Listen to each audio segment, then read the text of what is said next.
Luego, en el caso de María, es un poco la Gioconda de Ica.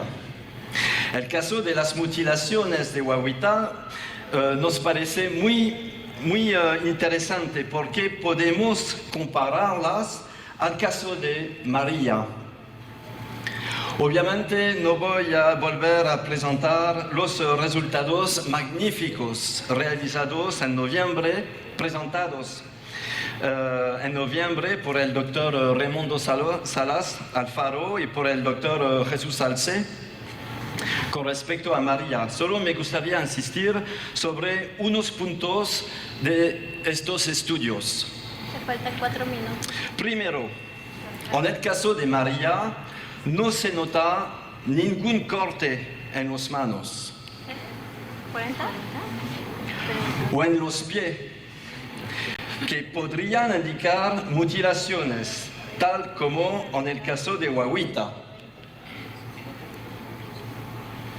Como lo han indicado los doctores Raimundo Salas y Jesús Salce, todo parece genuino. Las tomografías realizadas de los pies y de las manos no muestran manipulaciones.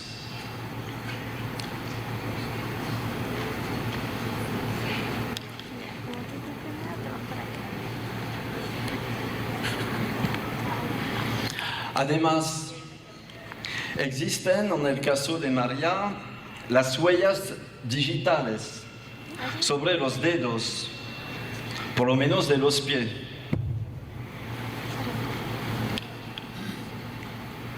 Y estas huellas, cuyas líneas aparecen como paralelas y horizontales, no corresponden a huellas digitales de tipo Homo sapiens, como las nuestras, cuyas marcas son de forma en espiral. Entonces, en la hipótesis de un fraude, ¿cómo los vaqueros habrían podido realizar falsas huellas digitales? Bueno, yo no soy especialista, pero a mí me parece imposible. Si observamos de más cerca el talón de los pies de María, unos detractores del caso de Nazca afirman que los vaqueros habrían tallado los talones para darle un aspecto no humano.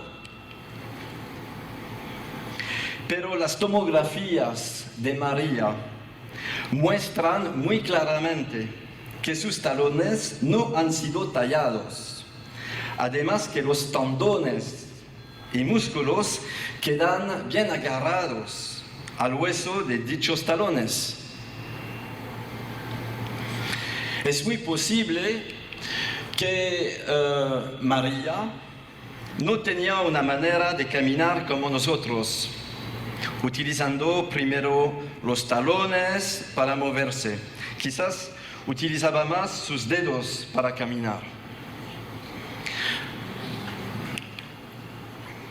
María habría sido encontrada por un compañero de Mario en el famoso sitio que queda hasta la fecha desconocido. Y reconozco que es el problema de este asunto de Nazca, el sitio.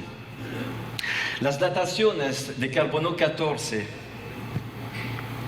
realizadas por los laboratorios Beta Analytics en Estados Unidos y en el Instituto de Física de la UNAM, a México, han mostrado que María tenía más o menos 1850 años de antigüedad y que desde entonces pertenecía a la época cultural de Nazca.